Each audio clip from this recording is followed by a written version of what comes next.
بسم اللہ الرحمن الرحیم۔ السلام علیکم ناظرین، آج کا ہمارا موضوع ہے ختم نبوت کے اوپر، کیونکہ ختم نبوت کا موضوع جو سا اس وقت پاکستان میں گرم ہے، اور کیا وجوہات ہے اس کا ہمیں علم نہیں ہے، لیکن بہرحال لوگ بات چیت کر رہے ہیں ختم نبوت پہ، تو ہم بھی کیوں نہ آج ختم نبوت پہ ہی پوری بات کریں کہ ہمارے علماء دین جو ان سے ہیں وہ کیا بات کرتے ہیں۔ میں آپ کو ایک کلپ دکھاتا ہوں غامدی صاحب کا، جاوید غامدی صاحب کا، ایک بڑے اچھے اسکالر ہیں اور بہت دنیا ان کو فالو کرتی ہے۔ کسی حد تک میں بھی ان کو فالو کرتا ہوں، اور میں ان کے پروگرام بڑے دلچسپی سے سنتا ہوں، بہت اچھی باتیں ہوتی ہیں ان کی۔ انہوں نے ایک ویڈیو لنک کے اندر جو مجھے ملا، اس کے اندر کچھ انہوں نے ابن عربی کی کتاب فتوحات سے کچھ اقتباس لیا ہے۔ آپ وہ چھوٹا سا کلپ ہے وہ دیکھیے، پھر ہم مزید بات کرتے ہیں آگے۔ انہی میں پھر ایک بہت جلیل القدر ہستی شیخ اکبر ان کو کہتے ہیں، یہ حضرات ابن عربی کی، ان کو سب سے بڑا عالم، سب سے بڑا صوفی سمجھا جاتا ہے، اور سب کے سر ان کے سامنے جھکتے ہیں۔ وہ اس کو پھر موضوع بنا کر گفتگو کرتے ہیں۔ یہ ساری تو بات آپ نے سن لی نا، ابھی تک تو یہ ہے کہ اصل بات حقیقت زیر بحث ہے، یعنی آسمان بھی چلے گئے، وہی بھی آ گئی، خدا سے رابطہ بھی ہو گیا، عصمت بھی حاصل ہو گئی، حق کا منبع بھی بن گئے، حق ان کے ساتھ جہاں وہ جاتے ہیں وہاں گھومتا ہے، باطل داخل نہیں ہو سکتا۔ اب انہوں نے موضوع بنایا ہے کہ یہ کیا مسئلہ ہے، پھر نبوت ختم ہو گئی، اس کو موضوع بنایا نا انہوں نے۔ اور یہ دیکھیے، یہ جو ابن عربی ہیں، یہ ظاہر ہے کہ کوئی آج کے آدمی نہیں ہے کہ آپ مرزا غلام احمد قادیانی صاحب کو متون کریں۔ فرماتے ہیں، اور یہ ان کی کتاب ہے فتوحات، بڑی کتابوں میں سے فتوحات مکیہ، اور اس میں انہوں نے بیان کی ہے، فإن النبوة التي انقطعت بوجود رسول اللہ صلی اللہ علیہ وسلم انما ہے نبوت التشریع لا مقامها۔ چنانچہ جو نبوت نبی صلی اللہ علیہ وسلم پر ختم ہوئی، جو نبوت نبی صلی اللہ علیہ وسلم پر ختم ہوئی، وہ محض تشریعی نبوت ہے، یعنی شریعت لانے والے نبی کی نبوت ہے۔ مرزا صاحب اس سے مختلف کیا کہتے ہیں؟ یہی تو کہتے ہیں۔ چنانچہ جو نبوت نبی صلی اللہ علیہ وسلم پر ختم ہوئی وہ محض تشریعی نبوت ہے، نبوت کا مقام ابھی باقی ہے، نبوت کا مقام ابھی باقی ہے۔ فلا شرع یکون ناسخا لشرعہ صلی اللہ علیہ وسلم، کہتے ہیں کہ نبوت کے ختم ہونے کا مطلب یہ ہے کہ اب کوئی نئی شریعت آ کر نبی صلی اللہ علیہ وسلم کی شریعت کو نہ منسوخ کرے گی، ولا یزید فی حکمہ شرع آخر، اور نہ آپ کے قانون میں کسی نئے قانون کا اضافہ کرے گی۔ یعنی نبوت کے ختم ہونے والی جو آیت ہے قرآن کی، وہ کہتے ہیں یا حدیث میں جو یہ ذکر آیا ہے، تو اس کا مطلب صرف اتنا ہے کہ اب نئی شریعت نہیں آئے گی، مقام نبوت باقی ہے۔ وَهَذَا مَعْنَى قَوْلِهِ صلی اللہ علیہ وسلم ان الرسالۃ والنبوۃ انقطعت فلا رسول بعدی ولا نبی۔ ایک حدیث کو پھر انہوں نے بتایا، کہتے ہیں یہ مطلب ہے اس حدیث کا جس میں حضور نے یہ کہا ہے کہ نبوت اور رسالت دونوں ختم ہو گئی ہیں، میرے بعد اب نہ کوئی رسول آئے گا اور نہ کوئی نبی آئے گا۔ یہ حدیث انہوں نے نقل کہتے ہیں، یہ مطلب ہے اس کا۔ مزید اس کو واضح کر، اے لا نبی بعدی یکون علی شرع مخالفا لشریع بل اذا کان یکون تحت حکم شریعتی۔ یعنی حضور کی اس بات کا مطلب یہ تھا کہ میرے بعد کوئی ایسا نبی نہیں ہوگا جس کی شریعت میری شریعت کے خلاف ہو، بلکہ وہ جب ہوگا تو میری ہی شریعت کا پیرو ہوگا۔ میں ہی یہی بات کہتے ہیں مرزا غلام احمد صاحب کا، کوئی یعنی اس معاملے میں ادنا درجے کا بھی اگلا قدم نہیں رکھا انہوں نے، یہی بات کہتے ہیں۔ جی ناظرین، آپ نے غامدی صاحب کو سنا۔ غامدی صاحب نے اس کی تائید کی ہے کہ حضرت مرزا غلام احمد قادیانی نے بین ہی وہی بات کی ہے جو کہ ابن عربی نے کہا ہے، اور ابن عربی کو پورا عالم اسلام مانتا ہے کہ جو ان کی بات چیت صحیح ہے۔ پھر اگلے سلسلے میں جو آپ کو میں دکھانے والا ہوں، اسی بات کی تائید وہ کرتے ہیں شیخ احمد سرہندی۔ یہ نقشبندی سلسلے کے بانی ہیں، جن کو نقشبندی سب لوگ مانتے ہیں۔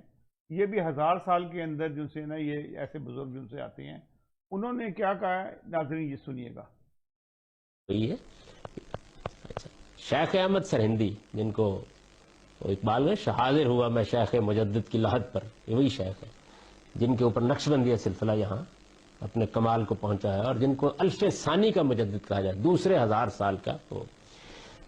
وہ اپنی کتاب، ان کی مکتوبات بہت مشہور کتاب ہے، اس میں اسی موضوع پر لکھتے ہیں کہ باید دانست کے منصب نبوت ختم بر خاتم الرسل شدیست علیہ وعلی علیہ الصلاۃ والتسلیمات، اما از کمالات آن منصب بطریق طبیعت مطابعان اورا نصیب کامل است۔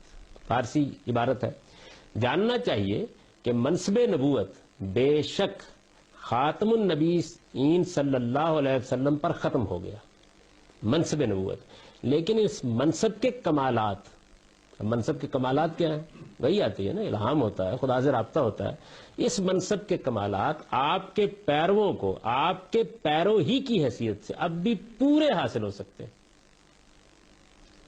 کم نہیں، تھوڑے نہیں، کسی نچلے درجے میں پورے حاصل ہو سکتے ہیں۔ اچھا، یہ باتیں ایسی تھیں، یعنی ان کی آپ براہین احمدیہ جو ہے وہ پڑھی ہوئی ہے ہماری لائبریری میں، ساری جلدیں اس کی اور سب ان کی جتنے بھی ہیں، روحانی خزائن کے نام سے وہ سب چھپی ہوئی ہیں، ان کو آپ پڑھیں جب تو آپ کو یہ معلوم ہو کہ ایسی باتیں ہیں۔ یعنی انہوں نے بہت دلائل دیے اس بات کے کہ نبوت جو ہے وہ اس کا مطلب یہ ہے اور الہام جاری رہنا چاہیے اور وہی جاری رہنا چاہیے، یہ خدا کی نعمت ہے، اس سے محروم کیسے ہو گئے، بنی اسرائیل میں تو سب لوگوں کو ہوتا تھا، محمد الرسول اللہ کی امت کیوں محروم کر دی گئی، اس طرح کے عقلی دلائل انہوں نے دیے۔ پھر الہام وہی یعنی خدا سے رابطہ، اس کو اسی طرح کی تعبیروں میں بیان کیا انہوں نے، تمام صوفیانہ تعبیرات میں، اور زندگی بھر کرتے رہے۔ اور پھر کسی موقع پر نبی کا لفظ استعمال کیا تو انہوں نے کہا کہ میرا مطلب یہ ہے، میرا مطلب جیسے یہ بیان کرتے ہیں، میری مراد یہ ہے، میرا مطلب یہ ہے۔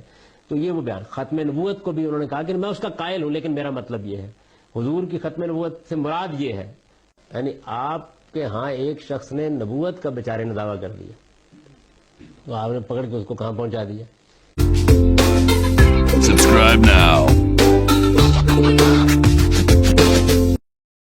جی ناظرین، آپ نے جاوید غامدی صاحب کا بیانیہ سنا۔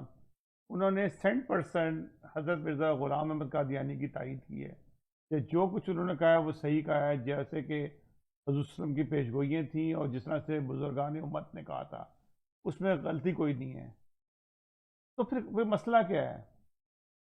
کیوں نہیں آپ پڑھتے؟ آپ پڑھ کے دیکھیں، آپ مرزا غلام احمد کی کوئی کتاب پڑھ کے دیکھیں، آپ کو خود اندازہ ہو جائے گا کہ وہ کافر ہے کہ نہیں ہے۔ صرف کافر کرنے سے یا گالیاں نکالنے سے ایک مسئلے حل نہیں ہوں گے، آپ اپنے لیے خود جہنم خرید رہے ہیں۔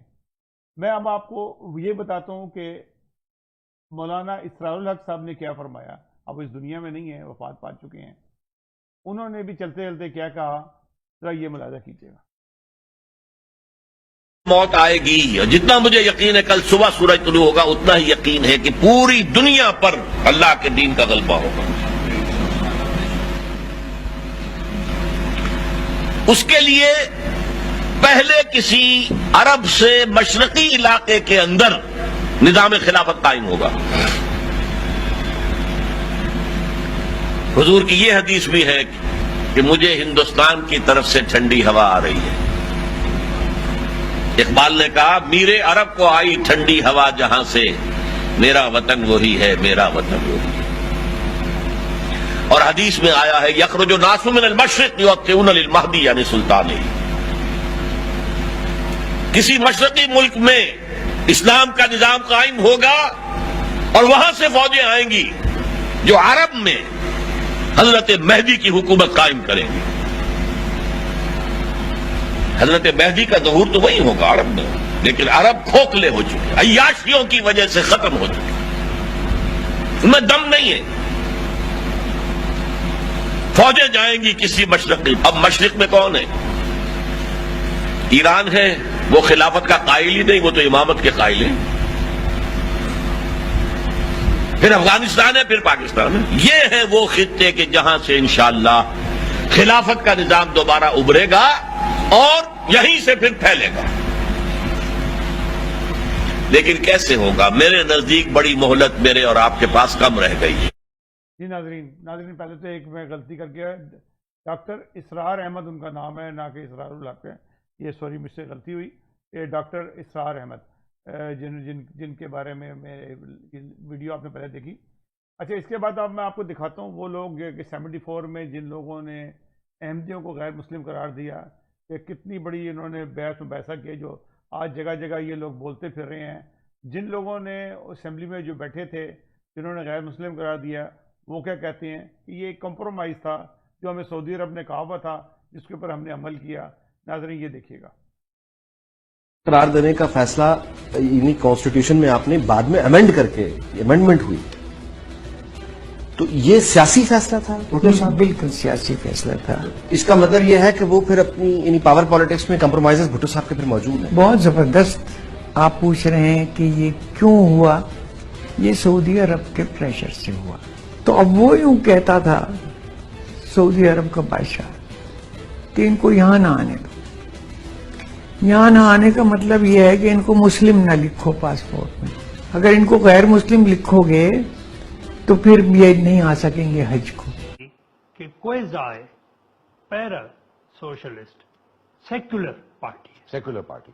The insistence was, the thrust was, dominant thrust was secular party, equality of all citizens. مگر قطع کلامی معاف، اگر سیکولر پارٹی تھی تو پھر آپ نے وہ جو 74 میں قانون لے کے آئے احمدیوں کے خلاف، تو وہ پھر کیا اس کا کیا ضرورت تھی اس کی؟ کمپرومائز تھا.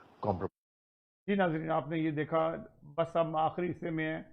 اب میں وہ حصہ دکھاتا ہوں جو بہت ہی امپورٹنٹ ہے، جس میں بھٹو صاحب کے اوپر مجھے بھی رحم آتا ہے اور ترس آتا ہے کہ اتنا بھیانک ان کے ساتھ جو سلوک ہوا، یہ صرف اور صرف خدا تعالیٰ کی طرف سے ہی ہو سکتا تھا کہ ایک ظالم کو ایک ظالم نے مارا، اور پھر جو ان کی توہین کی گئی، ان کی باڈی کی، ان کے کپڑے اتار کے ان کی فوٹوگرافی لی گئی یہ چیک کرنے کے لیے کہ یہ مسلمان ہے کہ نہیں ہے. یہ تو انٹیلیجنس بہتر جانتی ہے کہ وہ مسلمان تھے کہ نہیں تھے. تھوڑا سا ہسٹری جو سی ہے رفیع نے بتائی ہے وہ آپ دیکھیے گا، اور ہم زیادہ حصہ نہیں دکھا سکتے اس کے. پھر اس کے بعد بھٹو صاحب نے جو تقریر کی، انہوں نے کہا کہ میں نے 90 سالہ مسئلہ حل کیا، بہت دلیری سے کہا، جس طرح سے حل کیا ان کے ساتھی پہلے بتا چکے تھے، یہ کمپرومائز کر چکے ہیں. اور پھر ان مولویوں نے جنہوں نے بھٹو کو اس کام میں ساتھ دیا تھا احمدیوں کو غیر مسلم قرار دینے پہ، پھر ان مولویوں نے بھٹو کے ساتھ کیا کیا. یہی میں نے پچھلے پروگرام میں بھی کہا تھا عمران خان کو کہ آپ ایسی حرکتیں مت کریں، ان مولویوں کے پیچھے نہ لگیں، انہوں نے آپ کو مروانے کے لیے سارا بندوبست کر رہے ہیں، آپ ان سے بچیں. ناظرین، ہم اگلے پروگرام تک کے لیے مجھے اجازت دیجیے گا، اور پھر ہم ایک نئے موضوع کے ساتھ آئیں گے. جب تک کے لیے اللہ حافظ. ناصر ان کی تصویریں جو ہے تو وہ اتاری گئی تقریباً گھٹنوں اور کمر کے بل کے ایریا کے بیچ میں یعنی پیٹ اور گھٹنوں کے بیچ کی تصویریں. کیوں؟ اس لیے کہ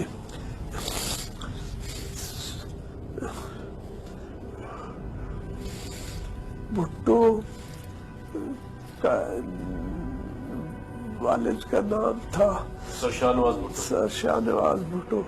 اس نے ایک ہندو لڑکی کے ساتھ زبردستی شادی کر لی تھی. یہ انٹیلیجنس والوں نے بتایا گیا، تو وہ دیکھنا چاہتے تھے کہ وہ خطرے ہوئے یعنی بھٹو صاحب کے. یہ کون دیکھنا چاہتا تھا؟ پاکستان کی آرمی.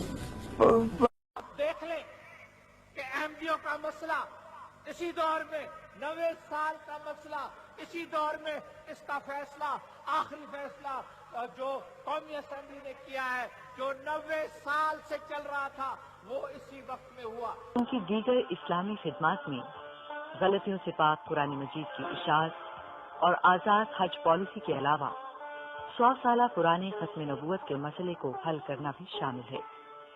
لیکن افسوس وہ تمام مذہبی جماعتیں جو اس مسئلے کے بارے میں بہت پرجوش تھیں اور اسے حل کرنے والے کو امت کا محسن قرار دیتی تھیں، انہوں نے بعد میں نہ صرف جناب بھٹو کے خلاف نظام مصطفیٰ کے نام پر تحریک چلائی، بلکہ انہیں جسمانی طور پر ختم کرنے میں بھی ایک فوجی ڈکٹیٹر کی مدد کی.